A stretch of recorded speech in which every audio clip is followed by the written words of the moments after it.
എല്ലാ പ്രിയ സുഹൃത്തുക്കൾക്കും പുതിയൊരു വീഡിയോയിലേക്ക് സ്വാഗതം. വീണ്ടും ഞാൻ രേണുസുതിയെ തന്നെ എടുത്തോണ്ടാണ് വന്നിരിക്കുന്നത്. വലിയ ജാടയിൽ ഇന്നലെ രേണുസുതിയെ കുറിച്ചൊന്നും പറയത്തില്ല എന്നൊക്കെ നമ്മൾ പുറക്കിക്കൊണ്ട് വന്നെങ്കിലും വീണ്ടും അവരുടെ വീഡിയോ ഇട്ടൊരു ചെറിയ കോൺട്രവേഴ്സി മറ്റൊന്നുമല്ല. ഈ രേണുസുതിയുടെ അച്ഛൻ തങ്കച്ചൻ അല്ല തങ്കച്ചൻ ഈ തങ്കച്ചൻ ഒരുമാതിരി തങ്കച്ചേട്ടന്റെ പരിപാടിയും കാണിച്ചിട്ടാണ് ഇപ്പൊ നിൽക്കുന്നത്. പുള്ളിക്കാരൻ അതായത് അന്യൻ്റെ അകത്ത് വിക്രം എങ്ങനെ സ്വഭാവം മാറുന്നു അതേപോലെ നിൽക്കുന്ന സ്വഭാവം മാറി. പുള്ളിക്കാരൻ പറയുന്നുണ്ടായിരുന്നു ഒരു ഫാൻ മറിഞ്ഞടിച്ച് പുള്ളിക്കാരൻ്റെ നെഞ്ചത്ത് വീണിങ്ങനെ പോയെന്നുള്ളത്. ആ ഫാൻ ഇനി പുള്ളിക്കാരൻ്റെ തലയിൽ വീണിട്ട് പുള്ളിക്കാരൻ്റെ ബോധബോധം ഉണ്ടായതാണോ എന്ന് എനിക്കറിയത്തില്ല. പുള്ളിക്കാരൻ ആദ്യം പറഞ്ഞ ഇന്റർവ്യൂന്ന് ഒരു ബന്ധമില്ലാത്ത കുറേ സാധനങ്ങൾ ഇപ്പോൾ വന്നിരുന്ന് പറയുന്നു. ഈ സാധനങ്ങളാണ് നമ്മൾ കാണാൻ പോകുന്നത്. അപ്പോൾ ഒത്തിരി ലാഗ് അടുപ്പിച്ച് കുളവാക്കുന്നില്ല, നേരെ നമുക്ക് വീഡിയോയിലേക്ക് കിടക്കാം. നമ്മളെ ആദ്യമായിട്ട് കാണുന്നവരും സബ്സ്ക്രൈബ് ചെയ്യാതെ കാണുന്നവരും ഒന്ന് സബ്സ്ക്രൈബ് ബട്ടൺ എപ്പക്കനെ ഒരു ക്ലിക്ക് വെച്ച് കൊടുത്തിട്ട് കാണുക. അത് നമുക്കും വലിയൊരു ഒരു മുന്നോട്ടുള്ളൊരു ആർജവും ആയിരുന്നു. അപ്പോൾ നമുക്ക് ആദ്യം തങ്കച്ചൻ ചേട്ടൻ പുള്ളിക്കാരൻ പറയുന്നത് കേൾക്കാം. ഈ ഇതിൻ്റെ കേസിൽ ചെയർമാനായിരിക്കുന്ന ആൾ വീട് വെച്ച് തന്ന ആൾ പ്രൊഫസർ പറഞ്ഞ അദ്ദേഹത്തെ ഞാൻ സാറെന്നല്ലാതെ അഭിസംബോധന ചെയ്തില്ല അന്ന് കഴിഞ്ഞ ദിവസം വരെ. ഇപ്പോഴും അങ്ങനെ സാറെന്നല്ലാതെ അഭിസംബോധന ചെയ്തില്ല. സാറിന്റെ ഇപ്പുറമൊക്കെ വേറെ കുറെ സാധനങ്ങൾ ഇട്ടാണ് പുള്ളി അഭിസംബോധന ചെയ്തത്. കഴിഞ്ഞ ദിവസം കൊടുത്ത ഇന്റർവ്യൂവിനകത്ത് പുള്ളിക്കാരൻ പറയുന്നുണ്ടായിരുന്നു, താൻ പറ ഇങ്ങനെ ആരും സഹായിക്കല്ലേ പറയടോ എന്നൊക്കെ പറഞ്ഞിട്ട് ഇപ്പൊ പറയാ സാറേ നല്ലത്, ഞാൻ ഒന്നും അയാളെ വിളിച്ചിട്ടില്ല, എനിക്ക് ബഹുമാനമാണ് അയാളോട് എന്നുള്ള രീതിയിലാണ് ചേട്ടൻ ഇപ്പൊ പറഞ്ഞുകൊണ്ടിരിക്കുന്നത്. അതായത് ഈ ഒരു കുടുംബം മൊത്തത്തിൽ നമ്മൾ എടുത്ത് നോക്കുമ്പോഴത്തേനും ഒരേ സെയിം ക്യാരക്ടറിസ്റ്റിക്സ് ആണ് നമുക്ക് കാണാൻ സാധിക്കുന്നത്. അതായത് മത്തൻ കുത്തിയ കുമ്പളപ്പം ഉണ്ടാവത്തില്ല എന്ന് പറയുന്ന പഴമൊഴിയെ കറക്റ്റായിട്ട് ന്യായീകരിക്കുന്ന തരത്തിലാണ് ഈ കുടുംബത്തിലുള്ള ഓരോരുത്തരും പെരുമാറിക്കൊണ്ടിരിക്കുന്നത്. നമ്മളിങ്ങനെ പോകുമ്പോഴത്തേനും ഒരു നിറം മാറുന്ന ഓന്തിനെ നമ്മൾ കാണുകയാണ്. ഈ പുള്ളിക്കാരനെ കാണിച്ചു കൊടുത്തു കഴിഞ്ഞാൽ ഓന്ത് വെറ്റിലയും പാക്കും എടുത്തിട്ട് 101 രൂപയും വെച്ച് അനുഗ്രഹം മേടിച്ചിട്ട് ആ കഴിവ് ഇവരുടെ സ്വീകരിക്കും. അത്ര കിടിലമായിട്ടാണ് ഇദ്ദേഹം നിറം മാറിക്കൊണ്ടിരിക്കുന്നത്. എങ്ങനെ സാധിക്കുന്ന ഈ സാധനം ഒന്നും എനിക്ക് മനസ്സിലായിട്ടില്ല. ഇവരുടെ ഇടയിൽ എന്തൊക്കെയോ പ്രശ്നങ്ങളുണ്ടായി. വീട് ശരിയല്ലെന്നൊരാൾ, വീട് പണിതില്ലെന്നൊരാൾ. ലാസ്റ്റ് ഇവരെല്ലാം കൂടെ പറഞ്ഞ് സംസാരിച്ചതെല്ലാം കോംപ്ലിമെന്റ്സ് ആക്കി. ഇതാണ് ഇതിനകത്ത് സംഭവിച്ചത്. അതുകൊണ്ടാണ് പെട്ടെന്ന് ബിഷപ്പ് മാറി, ഫിറോസിക്ക മാറി, രേണു മാറി, തങ്കച്ചേട്ടൻ അല്ലല്ലോ പിന്നെ തങ്കച്ചൻ ചേട്ടൻ മാറി. എല്ലാം കണക്ക് തന്നെ ഇവരെല്ലാവരും മാറി. സോഷ്യൽ മീഡിയയിൽ ഒരു ഹൈപ്പ് ഉണ്ടാക്കി. രേണു 2-3 ഇന്റർവ്യൂ എടുത്തു, അച്ഛൻ 2-3 ഇന്റർവ്യൂ എടുത്തു. ഇങ്ങനെ എന്തൊക്കെയോ സംഭവിച്ചു. നമുക്ക് ബാക്കി നിറം മാറൽ പ്രക്രിയയും കൂടെ കാണാം.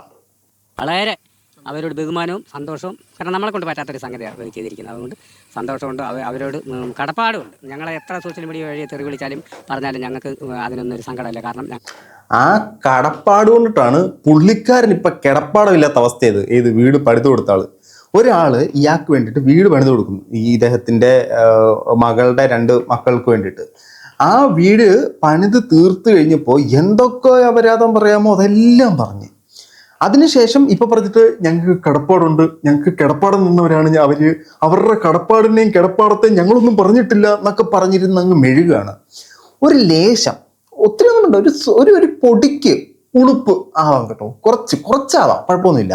ഞങ്ങളെക്കുറിച്ച് ആര് കുറ്റം പറഞ്ഞാലും ഞങ്ങൾക്ക് യാതൊരു പ്രശ്നമില്ല. പക്ഷെ അതിൽ പറഞ്ഞു കഴിഞ്ഞാൽ ഞങ്ങൾ കേസ് കൊടുക്കും. അതെന്നാ സെറ്റപ്പാന്ന് മനസ്സിലായില്ല. നമ്മുടെ പേരിലൊന്നും കേസൊന്നും കൊടുത്തേക്കല്ലേ എൻ്റെ പൊന്നോ, എനിക്കിനി സ്റ്റേഷനിൽ കയറാൻ വയ്യ. അവർക്ക് വേണ്ടി ഇതിന് പിന്നിൽ പൈസ മുടക്കി ആർക്കും ഒരു പൈസ എങ്ങനെ മുടക്കി അല്ലാത്തവർക്കും ഞങ്ങൾ പ്രാർത്ഥിക്കും, മരണം വരെ അങ്ങനെയുള്ളൂ. പിന്നെ ഇതിനുവേണ്ടി പൈസ മുടക്കിയവർക്കും അല്ലാത്തവർക്കും വേണ്ടി ഞങ്ങൾ പ്രാർത്ഥിക്കും, മരണം വരെ പ്രാർത്ഥിക്കും. ആരുടെ മരണം വരെ? നിങ്ങളുടെ മരണം വരെയോ അതോ അവരെ ചത്തുകുഴിയിലോട്ട് എടുക്കുന്നവരെയോ? നിങ്ങളെ ആരൊക്കെ സഹായിച്ചിട്ടുണ്ടോ, ആരെല്ലാം സഹായിച്ചിട്ടുണ്ടോ എല്ലാവരും മാറ്റി പറയുന്ന ഒരു സാഹചര്യത്തിലേക്ക് എത്തി. നിങ്ങളെ എന്തിനാ സഹായിച്ചതെന്നാണ് പല ആളുകളും ഇപ്പൊ ചിന്തിക്കുന്നത്. ആ ഒരു അവസ്ഥയിലേക്ക് നിങ്ങൾ കൊണ്ടെത്തി. നിങ്ങൾക്കൊരു വീട് ദാനമായി തന്നു, നിങ്ങളുടെ അവസ്ഥ കണ്ടിട്ട് നിങ്ങളെ സംരക്ഷിക്കാനായിട്ട് നിങ്ങൾക്കൊരു വീട് തന്നു. അതുകൊണ്ട് നിങ്ങൾ അവർക്ക് കൊടുത്ത മെച്ചം എന്തെന്ന് ചോദിച്ചു കഴിഞ്ഞാൽ ഇനിയും അർഹതപ്പെട്ട ഒരാൾക്ക് യാതൊരു സഹായം നിങ്ങളെ സഹായിച്ചവരിന്ന് കിട്ടത്തില്ല. അത്രയ്ക്ക് നല്ല ട്രീറ്റ്മെന്റ് ആണ് നിങ്ങളെ സഹായിച്ചവർക്ക് നിങ്ങൾ തിരിച്ചു കൊടുത്തത്. അർഹതപ്പെട്ട 1-2 പേർക്ക് കൂടെ കിട്ടേണ്ട സഹായത്തെ നിങ്ങൾ അവിടെ തടഞ്ഞു നിർത്തി. സൂര്യപ്രകാശം പോലും ഇനി ആ വഴിക്ക് വരത്തില്ല. ബാക്കിയേക്കാം. ഇതിനകത്ത് നമ്മൾ കാണുമ്പോഴത്തേനും ഈ ചേട്ടൻ്റെ ഇവിടെ ഒരു പാട് കണ്ടോ? ഈ പാടാണ് ഇവർ പറഞ്ഞത് ഫാൻ ഇങ്ങനെ 1.5 ഇഞ്ചിൻ്റെ ആണിയല്ല ഒരു ഫാൻ തറച്ചങ്ങ് നിർത്തി. ഈ 1.5 ഇഞ്ചിൻ്റെ ആണിയെ ഫാൻ നിർത്താൻ ഫാനിന്റെ മിനിമം വെയിറ്റ് നിങ്ങൾക്കറിയാലോ. ആ ഫാൻ എന്നിട്ട് ഇങ്ങനെ വന്നപ്പോ എന്തോ വരുന്ന പോലെ ഇങ്ങനെ തട്ടി അങ്ങ് പോയി. അപ്പൊ അയൺമാന്റെ ചെസ്റ്റ് ആണ് പുള്ളിക്ക്, ഒന്നും പറ്റില്ല, ഇങ്ങനെ സ്ക്രാച്ച് വീണങ്ങ് പോയി. പക്ഷേ മറ്റൊരു ഇന്റർവ്യൂവിൽ പറയുന്ന കേട്ടു ഹാർട്ടിന് ഓപ്പറേഷൻ ചെയ്തിട്ടുണ്ടായിരുന്നു, 90% ബ്ലോക്ക് ഉണ്ടായിരുന്നു എന്നൊക്കെ. അപ്പൊ ശരിക്കും അത് ഫാൻ വന്നിടിച്ച ബ്ലോക്കാണോ അതോ ബ്ലോക്കിന്റെ ബ്ലോക്കാണോ? കള്ളം പറയുന്നുണ്ട്, കുഴപ്പമൊന്നുമില്ല. പക്ഷേ മറ്റേ ജോർജ് കുട്ടി ചെയ്ത പോലെ പ്ലാൻ പണണം, അല്ലാതെ വായി തോന്നുന്നതെല്ലാം വന്നിരുന്ന് പറഞ്ഞു കഴിഞ്ഞാൽ അത് പല പല സമയങ്ങളിലായിട്ട് പൊളിഞ്ഞു പോകും. ഇവർ മൊത്തവും കള്ളമാണ് പറഞ്ഞിരിക്കുന്നത്. ഇവർ പറഞ്ഞ് കിടിലൊരു സാധനം ഞാൻ കേൾപ്പിക്കാം, കള്ളമല്ല കിടിലൊരു സാധനം കേട്ടോ. നിങ്ങളിവിടെ നിൽക്കുന്നത് അതാ പറഞ്ഞു കുഞ്ഞിനെ ഞാൻ നാളെ വീഡിയോ ആയിരിക്കും സങ്കടം സഹിക്കാൻ പറ്റാൻ വീഡിയോ പറഞ്ഞു ഈ കുഞ്ഞിനെ ആരെങ്കിലും പിന്നെ ഏറ്റെടുക്കട്ടെ എന്ന് വെച്ചാൽ നിങ്ങൾക്ക് ഉളുപ്പുണ്ടോ അത് പറയാൻ? നിങ്ങൾക്ക് നാണമുണ്ടോ? ഈ 5 വയസ്സുള്ള കുഞ്ഞിനെ നിങ്ങൾ ആരെങ്കിലും ഏറ്റെടുത്തോ എന്ന് പറയാൻ നാണമുണ്ടോ നിങ്ങൾക്ക്? നിങ്ങൾ നിങ്ങളുടെ മോളെ വല്ലവനും ഏറ്റെടുത്ത് വളർത്താനാണോ കൊടുത്തത്? ഈ പറയുമ്പോൾ ഒരു ലേശം ഉളുപ്പ് വേണ്ടേ? എന്നിട്ട് അതിൻ്റെ കൂടെ എക്സ്ട്രാ ആയിട്ട് ആഡ് ചേർക്കും. അപ്പം പോന്നെങ്കിൽ ആർക്ക് വേണേലും എടുക്കാം. ആ കൊച്ചു പയ്യൻ പോന്നെങ്കിൽ നിങ്ങളുടെ കൊച്ചുമോനെ അല്ലെങ്കിൽ രേണുവിൻ്റെ മകനെ വളർത്തിക്കോ, എനിക്ക് വേണ്ട, കൊണ്ടുപോകും എന്ന് പറഞ്ഞ് കൊടുക്കുവോ? അപ്പം നിങ്ങളുടെ പരസ്പരം തമ്മിൽ എന്ത് സ്നേഹബന്ധമാണുള്ളത്? ഇപ്പൊ കഴിഞ്ഞ 2 ഇന്റർവ്യൂവിൽ എത്ര തവണ പറഞ്ഞെന്നറിയോ, നോക്കിക്കോ മോനെ, നോക്കിക്കോ, നീ ആരെന്ന് വെച്ചാൽ ഏറ്റെടുത്തോ.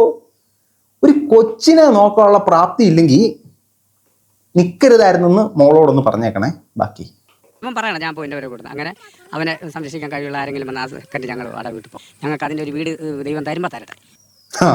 നിങ്ങൾക്ക് ദൈവം ഇനി ഒരു വീട് തന്നിട്ട് അടുത്ത ദിവസം നിങ്ങൾ ദൈവത്തെ വിളിച്ചു പറയും, എൻ്റെ പൊന്നു ദൈവമേ ഇവിടുത്തെ മോട്ടോർ ശരിയല്ല, മോട്ടോർ ശരിയാക്കിത്ത, ദൈവമേ ഇവിടുത്തെ ലൈറ്റ് ശരിയല്ല, ലൈറ്റ് ശരിയാക്കിത്ത, ദൈവമേ ഇവിടുത്തെ അത് ശരിയല്ല, അത് ശരിയാക്കിത്ത എന്ന് നിങ്ങൾ ദൈവത്തെ വിളിച്ചു പറയും. എന്നിട്ട് ലാസ്റ്റ് ദൈവത്തിന്റെ പേരിൽ നിങ്ങൾ യൂട്യൂബ് ചാനലിൽ വന്നിരുന്ന് കുറെ അപരാധം പറയും.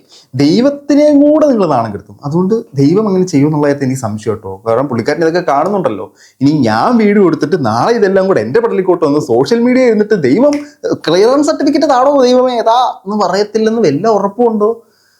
നല്ലതാ ബാക്കി പറ. ഞങ്ങളുടെ പേരുണ്ടെങ്കിൽ നാളെ ഈ വീടിന് തന്നെ എന്തെങ്കിലും പറ്റി അല്ലെങ്കിൽ ഇവിടെ എന്തെങ്കിലും ഒരു സംഭവം ഉണ്ടായാൽ പഞ്ചായത്ത് നാളെ എന്തെങ്കിലും ഒരു തെളിവ് എന്നാ വീടിന് നമ്പർ കിട്ടും.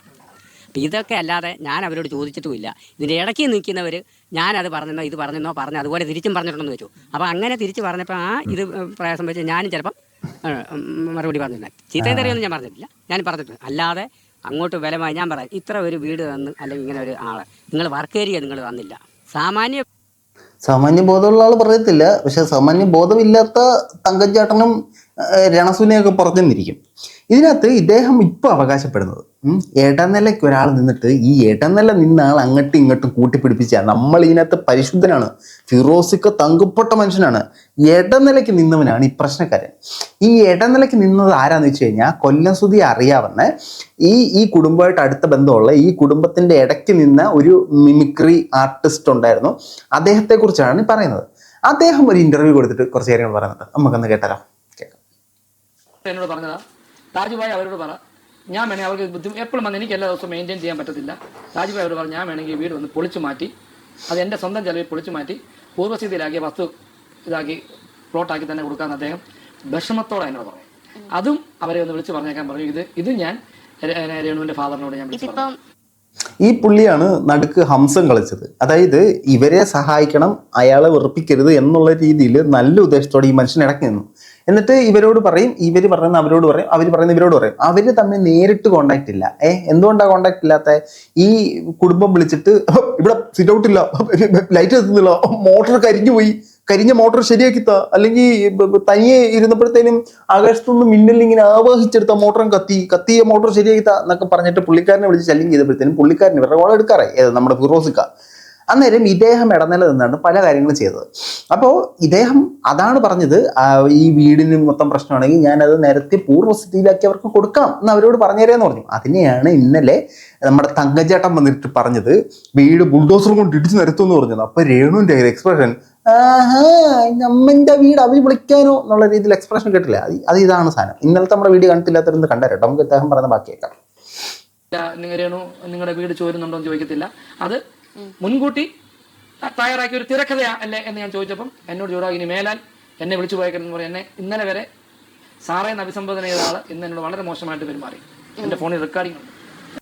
സാറേന്ന് ആദ്യം വിളിക്കുവര്, അവർക്ക് കാര്യം കിട്ടിക്കഴിഞ്ഞാൽ സാറെല്ലാം മോരായിട്ട് മാറും. അതാണ് അവരുടെ ഒരു ആറ്റിറ്റ്യൂഡ് എന്ന് പറയുന്നത്. ഈ പുള്ളി ഇവരെ സഹായിക്കാനായിട്ട് ഇടനില നിന്നിട്ട് ഇത് മൊത്തം പ്രശ്നമായി. ഇവര് പറയുന്ന ആശയം എന്ന് പറഞ്ഞാൽ മീഡിയക്കാർ ഇങ്ങനെ പോയപ്പോ എന്താണെന്നറിയത്തില്ല, മീഡിയക്കാർ ഞങ്ങളോട് ചോദിച്ചു വീട് ചോരുന്നുണ്ടല്ലേ, അയ്യോ അത് അവിടെ ചോരുന്നുണ്ട് ഇവിടെ ചോരുന്നുണ്ടെന്ന് ഞങ്ങളൊക്കെ പറഞ്ഞു. ഋതപ്പിന്റെ റൂം ചോരുന്നുണ്ടല്ലേ, അവിടെ ചോരുന്നുണ്ടെന്ന് പറഞ്ഞു. ഈ രേണുവിന്റെ വീട്ടില് ഈ മീഡിയക്കാരാണോ താമസിക്കുന്നത്? രാത്രി ഇങ്ങനെ ഉറങ്ങിയപ്പോഴത്തേന് മീഡിയക്കാരൻ ഇങ്ങനെ തലയ്ക്കകത്തൊരു വെളിവ് കിട്ടി, രേണുവിന്റെ വീട്ടിൽ ചോർച്ചയുണ്ട് എന്ന് പറഞ്ഞിട്ട് ആ മീഡിയക്കാരൻ വന്ന് ചോദിച്ചല്ലേ. അല്ല, വിശ്വസിക്കാൻ പറ്റുന്ന സ്റ്റോറികളാട്ടോ ഈ തങ്കച്ചേട്ടനും രേണുമോളും ഒക്കെ പറയുന്നത്. ബാക്കി കേൾക്കാം. കൊച്ചിൻ സംഗമിത്ര, സതി സംഗമിത്ര സാറിന്റെ നാടക സമിതി അഭിനയിച്ചു. ഇപ്പോഴല്ലേ പിന്നെ നമ്മൾ ഒരാൾ വൈറലാകുന്നു, ബിഗ് ബോസിൽ പോകുന്നു, നമുക്ക് സന്തോഷം. ബിഗ് ബോസിൽ പോകുന്നുണ്ടോ? അപ്പൊ അതിലും പുള്ളിക്കാരി കള്ളമാണോ പറഞ്ഞത്? പുള്ളിക്കാരി ഞാൻ ബിഗ് ബോസിൽ പോണില്ല എന്ന് പറഞ്ഞുകൊണ്ടിരുന്നത്. ഇനി ബിഗ് ബോസിൽ ഈ സാധനമെല്ലാം സഹിക്കേണ്ടി വരില്ലയോ? നല്ലതാ, വളരെ നല്ലതാ. ഈ ബിഗ് ബോസിനത് പോണം. അത് അവിടെ എന്തലമ്പിട്ടാണെങ്കിലും പുള്ളിക്കാരി കണ്ടന്റ് ഉണ്ടാക്കും. സ്ഥിരമായിട്ട് ബിഗ് ബോസിൽ ഒരു പ്രേമ ലൈൻ ഉണ്ടല്ലോ, എല്ലാ സീസണിലും ഉണ്ട്. അപ്പൊ ഈ തവണ അത് വൈറലാകാൻ പറ്റിയ ആളാണ് നമ്മുടെ പ്രിയങ്കരിയായ രേഷ്മ തങ്കച്ചൻ. എൻ്റെ കമന്റ് ബോക്സിൽ ഒത്തിരി പേര് ഇട്ടേക്കുന്നുണ്ട്, രേണു സുധി എന്ന് വിളിക്കില്ലേ, രേഷ്മ തങ്കച്ചൻ എന്ന് വിളിക്കണം. ഞാൻ അതിനെ ഉൾക്കൊള്ളുന്നു. ഞാൻ ആ നല്ല കലാകാരന്റെ പേരിനെ ഞാൻ തെറ്റായി കാണിക്കുന്നില്ല. അപ്പോൾ രേഷ്മ തങ്കച്ചൻ ബിഗ് ബോസിലേക്ക് പോവുകയാണ്.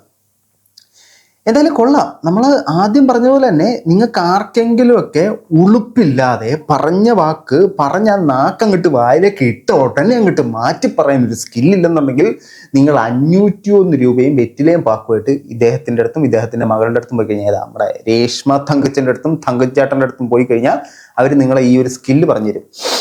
തൊട്ട് മുമ്പത്തെ ദിവസത്തെ ഇന്റർവ്യൂ എന്നിട്ട് താൻ എന്തുവാണ് കാണിക്കുന്നത്, ഞങ്ങളുടെ കൊച്ചിനെ പിന്നെ ആര് നോക്കൂടോ, ഞങ്ങൾ ഈ വീട്ടിൽ ഇറങ്ങി പോണോടോ എന്നൊക്കെ പറഞ്ഞിട്ട് അടുത്ത് നിന്നിട്ട് ഞാൻ സാറേ എന്നല്ല ഒന്നും വിളിച്ചിട്ടില്ല. ഇനി കമന്റ് ബോക്സ് കണ്ടിട്ടാണോ, ബിഗ് ബോസിൽ പോകുന്നതിന് വോട്ട് കിട്ടാൻ വേണ്ടിയിട്ടാണോ, അതോ ഇത് ശരിയാക്കി കൊടുക്കാന്ന് പറഞ്ഞു കോംപ്രമൈസ് ആക്കിയതാണോ, ഒന്നും അറിയത്തില്ല. എന്തായാലും പ്രിയങ്കരിയായ രേഷ്മ തങ്കച്ചിന് കുറെ ഇന്റർവ്യൂ ഇട്ടിട്ടുണ്ട്. അവർ വീണ്ടും സമ്പാദിച്ചിട്ടുണ്ട്. ഒരു 2500 രൂപയുടെ ഗ്ലാസ് മേടിച്ച വിടാൻ പറ്റിയ വീട് കേട്ടോ. ഇല്ലെങ്കിൽ അത് ഇനി നാട്ടുകാരിന് പിരിച്ചു തരുമോ, അതോ ഇനി കൊച്ചിനെ നോക്കാൻ പിരിച്ചു തരുമോ, എനിക്ക് അറിയത്തില്ല. ഇതിന്റെ സെറ്റപ്പ് എന്താ ഉദ്ദേശിക്കുന്നത്, നിങ്ങളുടെ അഭിപ്രായം തീർച്ചയായിട്ടും കമന്റ് ബോക്സിൽ കമന്റുകൾ രേഖപ്പെടുത്തുക. പെടല് വയ്യ മൂക്ക് വയ്യ, അതിന്റെ ചില പ്രശ്നങ്ങൾ ഈ വീഡിയോയിൽ ഉണ്ടായേക്കും. നിങ്ങൾ ക്ഷമിച്ചേക്കാം. മറ്റൊരു വീഡിയോ കാണുന്നില്ല.